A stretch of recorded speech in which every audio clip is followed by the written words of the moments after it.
지난주에도 이 말씀으로 서로 말씀을 나누었는데 오늘도 이 말씀을 갖고 2부로 이렇게 나누어서 오늘 이제 말씀을 또 드리게 됩니다. 키워드는 형제 자매를 함부로 판단하지 말라. 네가 아무리 네 기준에서 믿음 안에서 선하다 하는 마음을 가지고 어떤 언행을 할지라도 그것이 네 기준에 의한 네 믿음, 그것 때문에 너는 선을 행한다고 생각하지만 그것이 다른 형제에게 시험이 드는 언행으로 들리거나 보여지게 된다면 너 그거 잘하는 것 아니다 하는 것이 오늘 말씀의 키워드인 거예요. 자, 우린 어떤 경우에도 우리 형제, 우리 자매, 우리 사랑하는 성도들끼리 서로 간에 판단을 해서는 안 됩니다. 이 판단이라고 하는 단어 속에는 비판이란 말이 섞여 있죠. 그런데 판단하지 않는다, 비판하지 않는다 해서 거기에 머무는 것도 옳은 것이 아니다 하는 것을 말씀을 드리는 거예요. 어떤 문제가 있어 보이는 한 교회 안에 형제 자매가 있는데 내가 그 형제를 다만 판단하지 않는다라고 해서 그들의 문제가 그것으로 해결되는 것이 아니기 때문에 그런 거예요. 소위 말해서 영적인 방조자 내지는 방관자가 될 수도 있다 하는 것을 말씀드리는 겁니다. 자, 그럴 때는 판단 내지는 어떤 비판이 아니라 하나님의 말씀을 근거로 한 권면을 해야 되는 거예요. 자, 그 권면은 그 형제 자매가 가진 어떤 문제와 직결되는 하나님의 말씀을 근거로 해야지 그게 자신의 생각과 지식과 어떤 세상적인 경험에 의한 것을 근거로 해서는 안 되는 거죠. 반드시 그 형제 자매가 가진 문제와 직결된 하나님의 말씀을 근거로 해서 그에게 권면을 해줄 수 있어야 되고 권면과 동시에 그를 위해서 중보해 줄 수 있는 중보의 기도자가 되어 주어야 한다 이겁니다. 판단과 권면이 전혀 성격이 다르다고 하는 거죠. 그러니까 여러분이 어디에 가시더라도 신앙적인 권면자들이 되시기를 바랍니다. 또 한 가지 여러분들이 알고 계셔야 될 것은 우리가 지지난주에 배웠던 14장 5절 말씀 각기 자기의 마음으로 확정할지니라에 대한 말씀인데 자, 이 말씀 하나만을 가지고 고수해서는 안 된다 하는 거예요. 이 5절 말씀을 뒷받침해 주는 말씀이 오늘 우리가 읽은 말씀 가운데 나오는데 이것이 15절과 16절 그리고 그 이하의 말씀들입니다. 15절 말씀에 자, 만일 음식으로 말미암아 네 형제가 근심하게 되면 이는 네가 사랑으로 행하지 아니함이라 이렇게 말씀합니다. 그리스도께서 대신하여 죽으신 그 형제를 네 음식으로 말미암아 망하게 하지 말라 이렇게 단정지어서 말씀하고 계십니다. 그리고 16절도 그러므로 너의 선한 것이 비방을 받지 않게 하라. 서두에 제가 여러분께 말씀드린 그거예요. 나는 하나님 안에서 믿음 안에서 예수 그리스도 안에서 이거는 선한 것이야 옳은 것이야 나를 정죄하지 않고 믿음으로 뭔가 했는데 그래서 나는 나 스스로를 이것으로 인해 정죄하지 않았는데 이것 때문에 누군가가 상처가 됐다. 누군가가 시험받는 게 됐다라고 한다면 그것은 잘못된 거라 이거예요. 그래서 정의 내리는 말씀이 너희의 선한 것이 비방을 받지 않게 하라 이 말씀인 거죠. 성경은 각각 자기 마음에 확정한 대로 소신껏 하는 모든 것이 복잡한 인간관계를 풀어줄 수 있는 마스터키가 되지 않는다 라고 가르치는 거예요. 우리도 그래서 14장 5절 말씀을 근거로 해서 이것을 뒷받침해주는 오늘 본문 말씀에 의거해서 우리가 신앙적으로 한 걸음 더 성숙해지는 성도들이 되어야 하는 것입니다. 자, 우리의 언동에 영향을 받기 쉬운 형제들을 위해서 우리가 보다 적극적이고 구체적인 행동 지침을 가지고 행동을 해야 된다, 실천해야 된다는 것인데 이것이 오늘 말씀의 핵심적인 키워드 교훈이 되는 거죠. 13절 말씀해 보시면은 부딪힐 것이나 거칠 것이라는 단어가 나와요. 이건 장애물이나 덫을 가리키는 거죠. 여러분, 장애물과 덫이라고 하는 단어를 생각하면 떠오르는 그 다음의 이미지가 뭡니까? 누군가 걸려 넘어질 수 있고 그래서 누군가 다칠 수 있다 하는 것이 자연스럽게 연상되잖아요. 이 단어와 연결될 말씀이 우리가 조금 전에 읽은 바로 15절의 말씀입니다. 네가 먹는 네 음식으로 말미암아서 네 형제가 근심하게 되면 너는 형제를 내 음식으로 망하게 하는 거야 라고 말씀하는 거예요. 네 형제로 하여금 신앙생활을 포기하게 만들거나 영적으로 망하게 만드는 것이 형제를 거치게 하는 겁니다. 또 21절 말씀을 보시면 형제를 거리끼지 않게 하는 일이라면 경우에 따라서는 고기도 먹지 않고 포도주도 마시지 말라고 말씀하고 계세요. 그리고 그것이 아름다운 일이다 라고 성경은 명확하게 기록을 하고 있습니다. 우리 형제 자매가 신앙생활을 하는 데 있어서 방해가 되는 그 어떤 일도 하지 말라는 말씀이죠. 그러니까 여러분 자동차 운전을 하시잖아요. 나 혼자 아무리 운전을 내가 똑부러지게 잘한다고 해도요. 누군가 내가 운전하는 것 때문에 방해가 될 수 있는 거예요. 나는 규정 속도를 지켜서 간다고 하는데 남들은 다 100km로 가고 있는데 거기 80km니까 나는 80km로만 간다. 그러면 이게 흐름에 뭔가 나는 정상적으로 가고 있지만 방해가 될 수 있는 겁니다. 어떻게 보면 모순이기도 한 것 같지만 어떻게 보면은 흐름에 맞춰서 가지 않기 때문에 나는 다른 운전자들에게 방해가 될 수 있는 거예요.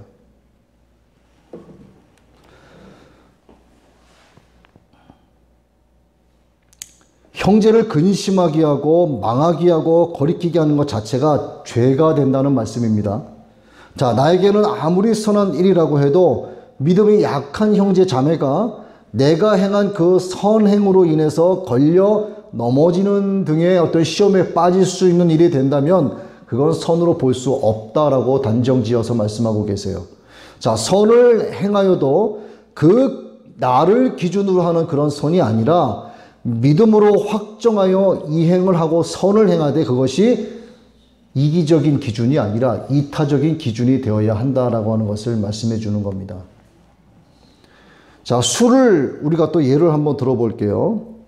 자, 신구약을 통틀어 봐도 말이죠. 여러분, 술 마시는 것이 죄다라고 단정지어서 말씀하는 구절이 없어요.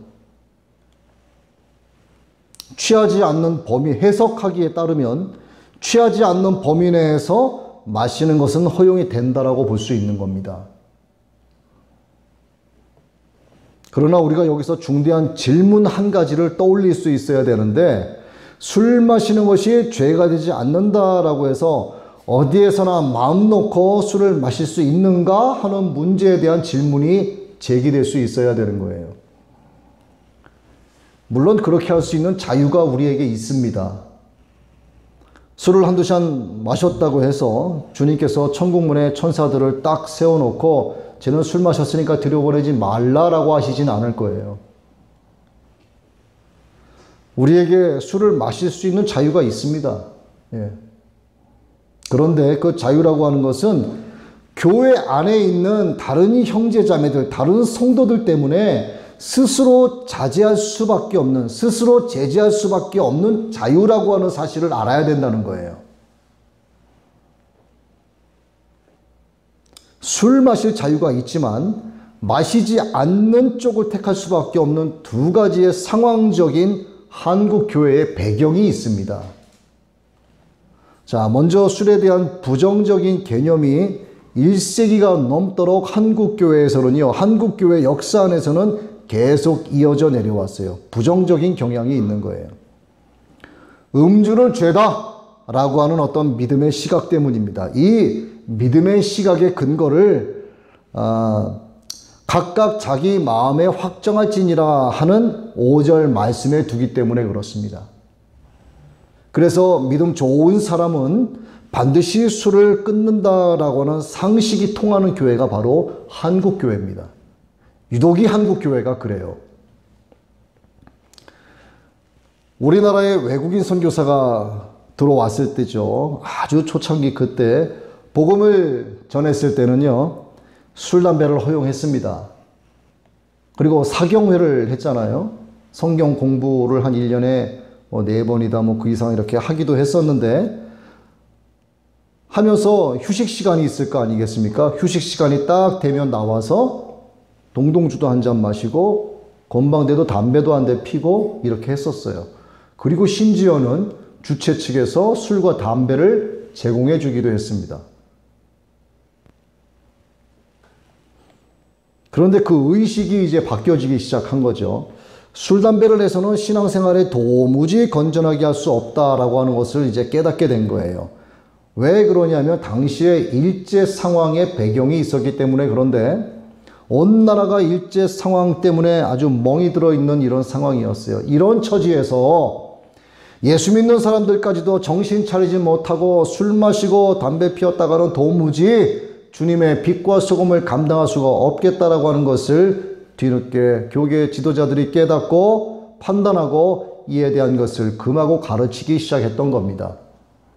그래서 1901년에 장로교 선교사 공의회에서, 지금의 대한예수교 장로회예요. 여기에서 7대 강령이 기록된 신앙생활 지침서를 만들어서 금주와 금연 또 기타 사항에 대해서 성도들에게 가르치기 시작을 한 겁니다. 뿐만 아니라 이 지침 내용을 암송하고 그대로 실천하겠다라고 하는 약속을 하지 않으면 아무에게도 세례를 주지 않았어요. 아주 강경하게 진행을 한 거죠. 그 7대 강령을 한번 볼까요? 예배 출석을 철저히 해야 된다. 주일 성수를 반드시 해야 된다. 부모에게 효도해야 된다. 일부 일처제를 지켜라. 또 안가 기도해라. 이거면 자기 가족을 반드시 구원해라 이거예요. 6번째는 근면 성실해야 된다. 마지막이 금주와 금연을 해야 된다. 이게 7대 강령이었습니다. 이것을 선언하고 이것을 주님 앞에서 약속을 해야만 비로소 세례를 줬다 하는 거예요.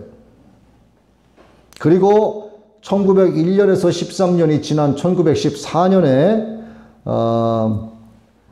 그 장로교 선교사 공의회 이름이 조선 예수교 장로회, 이거 이제 지금 대한예수교 장로회 이걸로 바뀌면서 담배를 피우는 자는 절대로 장로로 세우지 않는다는 원칙을 공식적으로 공포하기 이르렀습니다. 자, 이것이요, 지난 100여 년간 한국 교회의 풍토, 우리 한국의 믿음의 조상들이 물려준 아주 귀한 유산이다라고 할 수 있는 거죠. 자, 이것을 왜 굳이 귀한 유산이다라고 하는 수식어를 붙여서 말씀을 드리는가? 술을 마셔도 되지만 잘못하면 그것으로 인해서 실족해서 넘어질 수 있는 사람들이 교회 바깥에 있었던 것이 아니고요. 교회 안에 있었어요.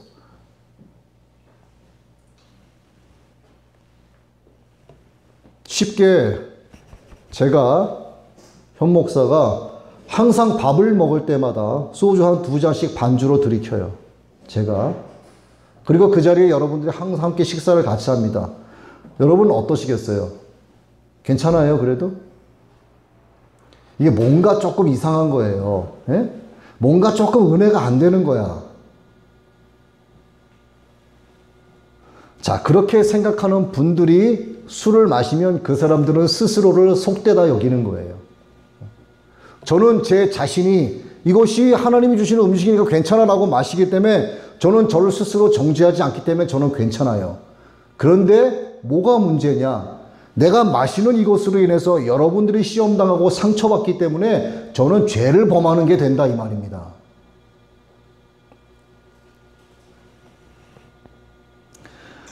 만일 음식으로 말미암아 내 형제가 근심하게 되면 이는 네가 사랑으로 행하지 아니함이라. 그리스도께서 대신하여 죽으신 형제를 네 음식으로 망하게 하지 말라. 현 목사, 네가 밥 먹을 때 내가 준 음식이라고 믿고 소주 2잔씩 반주로 마시는 거, 그래, 네가 네 스스로 정죄하지 않기 때문에 좋다 거기까지. 그러나 네가 먹는 그 소주 2잔 때문에 성도들이 시험당하고 상처를 입는다는 거 네 알고 있니? 이게 너에게 죄가 되는 거야 라고 말씀하시는 것이 15절의 말씀이라 이 말이죠.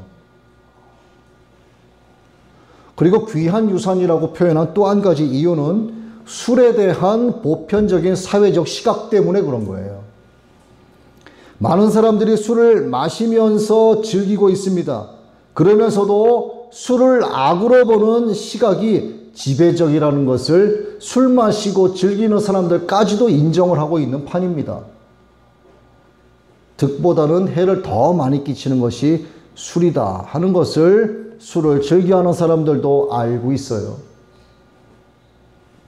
술은 재앙과 근심과 분쟁과 원망과 상처의 원인이 될 수 있습니다. 틀림없이 그럴 수 있어요. 술이 과하면 육신의 감각이 마비가 되는 것은 물론이고 혼미해진 정신으로 헛소리를 하는 것은 당연합니다. 심하게 일렁이는 바다 한가운데 자그마한 배가 누워져 있는데 그 배 위에 누워있는 것과 똑같이 어질어질한 거예요. 몸을 가눌 수 없게 되는 겁니다. 사회생활을 하면서 여러분 술자리를 계속 피한다라고 하는 건 결코 쉬운 문제가 아니라는 것을 사회생활을 오랫동안 해본 저도 잘 알고 있습니다.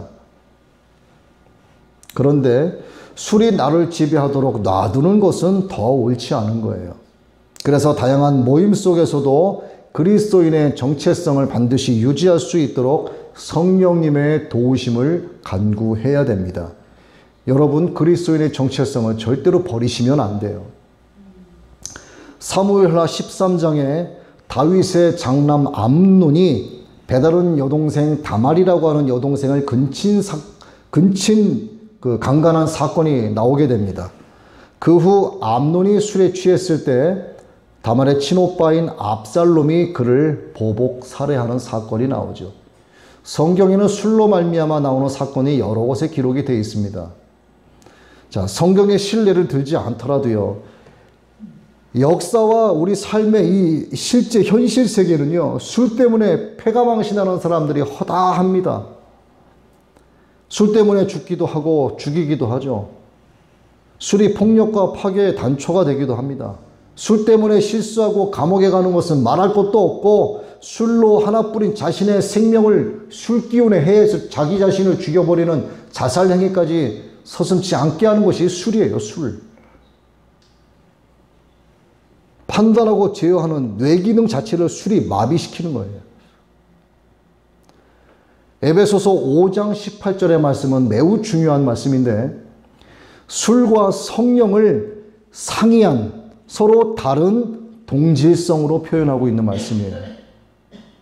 술 취하지 말라, 성령으로 충만하랍니다. 다른 말로 바꿔볼까요? 술로 충만하지 말고 성령에 취하라 이 말이에요. 술에 취하면 술에 지배당하지만 성령으로 충만하면 그가 성령의 열매를 맺는 삶을 살아가기 때문입니다. 이와 같은 술에 대한 부정적인 시각은 술뿐만이 아니라 여러분 담배에도 적용이 되는 거예요. 저도 오래전에는요, 밥만 먹었다면 이거 갖다 물었어요. 저는 평생 동안 다른 건 다 못해도 이것만큼은 저는 못 끊을 거라고 생각을 했거든요. 진짜 자신 없었어요. 제가 초창기에 신학대를 들어가서 1학기 하다가 군대 갔다 와서 복학을 하지 않은 이유가 이것 때문이었습니다. 솔직히 말씀드리면. 끝나고 나면 쉬는 시간마다 뒷산에 올라가서 이거 피고 있으니 되겠어요? 내 스스로가 견딜 수가 없는 겁니다.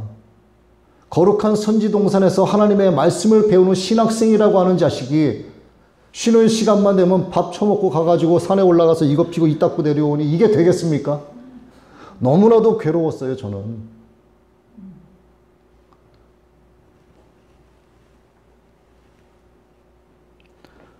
뭐 담배만 적용이 되겠습니까? 도박, 마약, 노름 뭐 다 마찬가지죠. 여러분 제가 만일에 설교를 딱 마치고 아우 힘들었어 이러고 밖에 나가서 한 대 딱 담배 한 대 물고 후 피고 있어요. 여러분 그걸 봤어요. 그럼 뭐라고 하시겠습니까? 예? 아유 우리 목사님 힘들었나 보다. 담배 한 대 피고 계시네. 그러시겠습니까? 아니면 혼자 보셨는데 저걸 누구한테 말해야 되나 말해야 되나. 그 다음부터 그분에게는 엄청난 고민이 되는 겁니다. 그리고 고민하다 못해 몇 주 지나서 그러겠죠. 목사님 저 다른 교회로 옮겨야 되겠습니다. 뻔한 거예요. 예. 성경에 뭐 담배 피지 말라 이런 말씀은 없어요. 내가 내 스스로 정지하지 않고 담배를 폈다고 치자고요. 그러나 그게 형제 자매에게 상처가 되고 근심이 되고 힘들게 하면 그를 망하게 하는 망하게 하는 거예요, 저는. 네.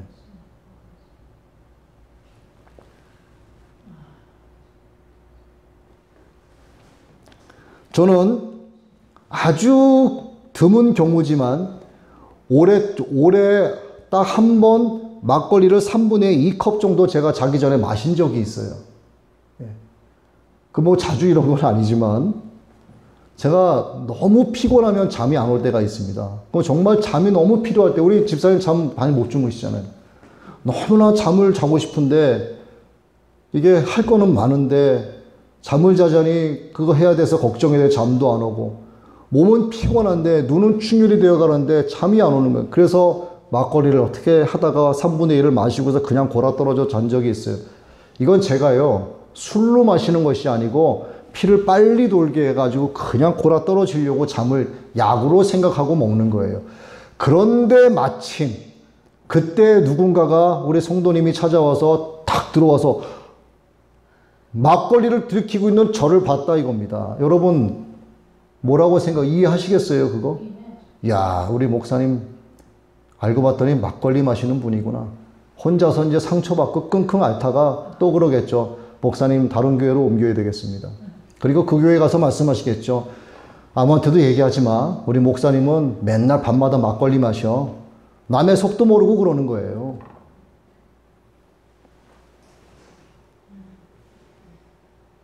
그런데 어떤 분이 만약에 오신다라고 하는 걸 제가 알고 있었는데 그때 제가 마시려고 했었어요. 그럼 제가 그걸 마실까요? 안 마실까요? 안 마시죠. 왜? 마시면 죄가 된다고 여겨지기 때문에 안 마시는 것이 아니고, 나는 괜찮은데, 나는 하나님 앞에 이게 죄가 된다고 여기지 않는데, 나는 음식이라고 생각하고 약으로 생각하고 조금 마시는데, 성도님이 보면은 상처가 될 수 있고 그분에게 시험에 들 수 있는 빌미를 제공하기 때문에 그래서 안 마시는 거예요. 여러분, 제가 이 이야기를 왜 하는지 그 이유를 잘 이해하셔야 됩니다. 이게 여러분의 삶에 다 적용이 되는 거예요. 우리는 믿음의 형제, 자매, 우리 성도들 앞에서만 그렇게 할 것이 아니라 예수 믿지 않는 사람들의 세계에서도 믿는 자로서의 처신을 올바르게 해야 됩니다. 내가 말하고 행동하는 것이 정말 믿음의 덕이 되는지 안 되는지를 잘 생각해야 되는 거예요. 예수님 믿는 내가 술, 담배 하는 그것 때문에 다른 사람들에게 시험받아서 예수 믿을 생각을 안 할지도 모른다. 내가 행동하는 말과 행동 때문에 나는 나 스스로를 정죄하지 않고 하지만 그것 때문에 혹시나 그가 예수 믿는 것을 포기하게 될 수도 있지 않을까 하는 생각을 늘 하고 있어야 된다 이 말입니다.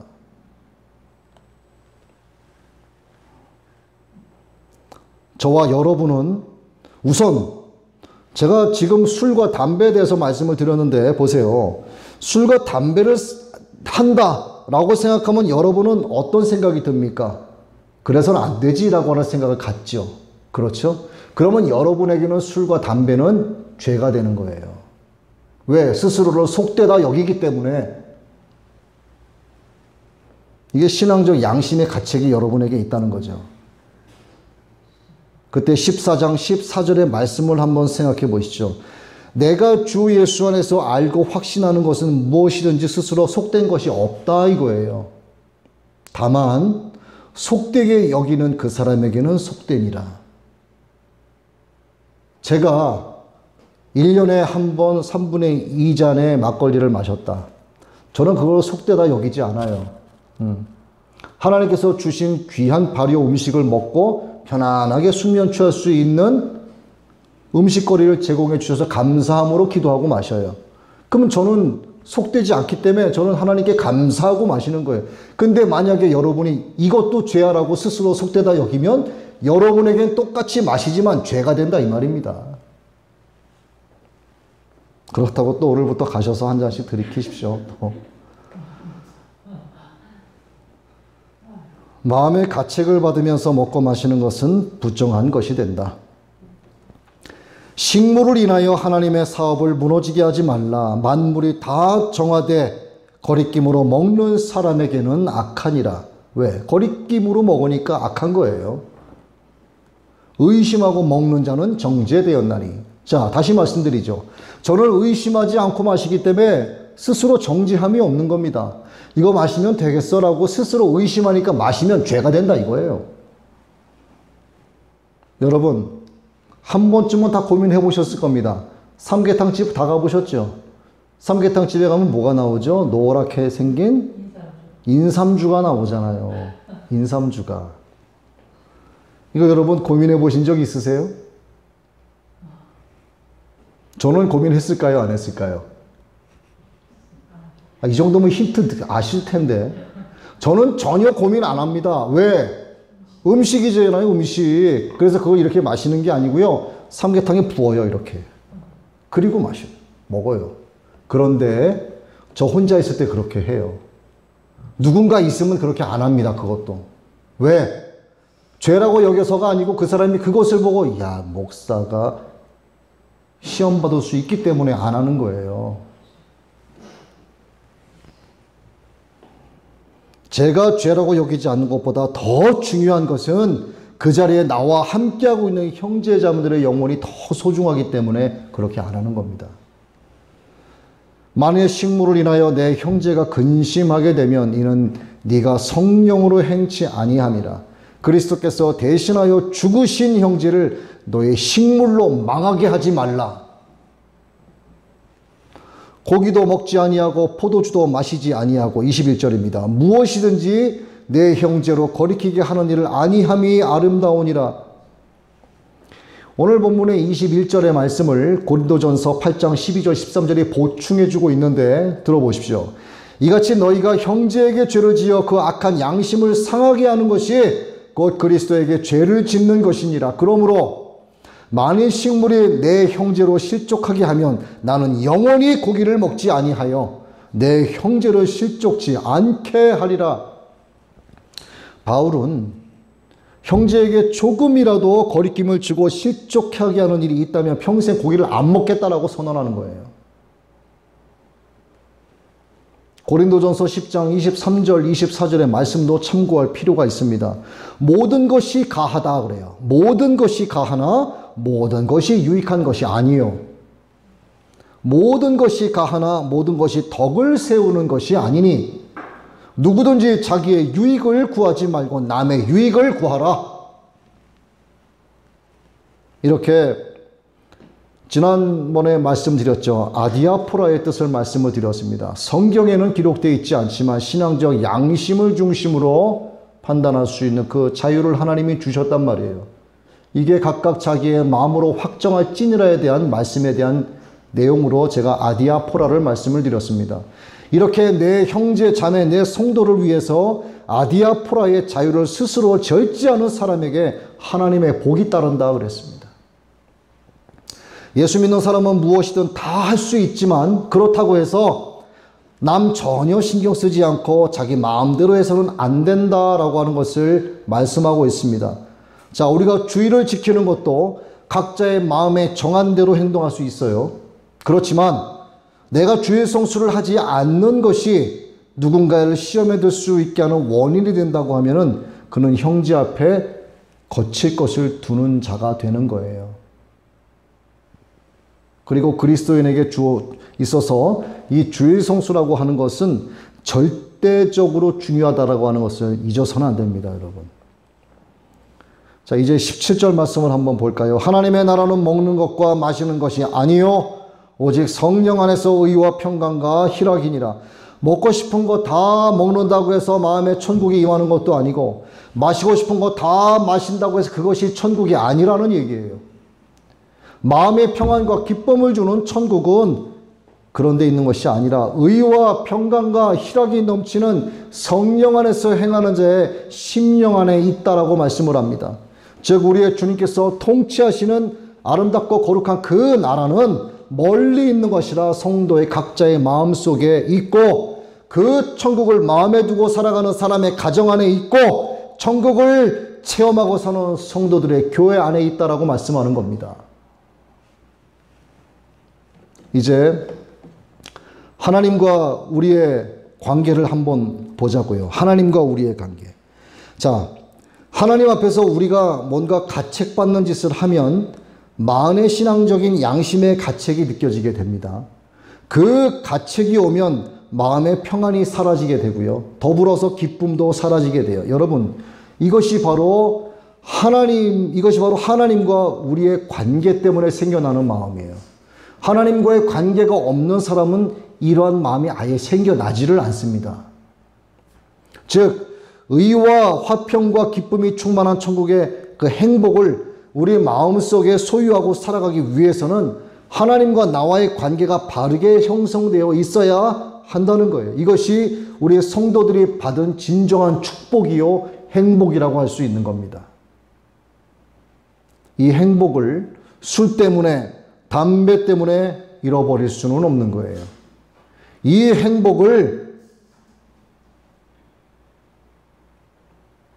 우리 마음에 소유하고 살아가기 위해서는 하나님과의 관계가 항상 바르게 형성될 수 있도록 하나님 만난 그 처음 사랑을 잊어서는 안 되는 겁니다. 이것이 우리 성도들이 받은 진정한 축복과 행복을 믿음 안에서 지켜나가는 거예요. 이 영광스러운 축복을 또 한편으로 주일 성수를 하지 않으므로, 예배자의 삶을 살지 않으므로 놓치는 것은 있을 수 없는 일이죠. 우리가 정말 참 성도라면 형제를 위해서 위와 같은 내 자유를 스스로 절제할 수 있는 그런 성도의 삶을 살아갈 수 있어야 됩니다. 그러면 하나님의 축복이 따라오는데, 그것이 18절의 말씀이에요. 이로써 그리스도를 섬기는 자는 하나님께 기뻐하심을 받으며 사람에게도 칭찬을 받느니라. 하나님께서 기뻐하시는 사람은 어디에 가도 사람들에게 칭찬을 받습니다. 예수님 안에 있는 성도는 그래서 술 때문에, 담배 때문에 하나님의 나라를 잃어버려서는 안 됩니다. 잠깐 즐기는 쾌락 때문에 하나님이 주시는 그 기쁨을 싼 값에 팔아넘기는 그 어리석은 사람이 되어서는 안 되는 거죠. 오늘 말씀이 제시해 주시는 대로 신앙생활하는데 지켜야 할 원칙을 여러분도 잘 지켜감으로써 저와 여러분 모두가 하나님께서 기뻐하심을 받으시고 사람에게도 칭찬받는, 정말 하나님께 영광 돌리는 여러분과 또한 제가 되기를 간절히 원합니다. 아멘. 아멘.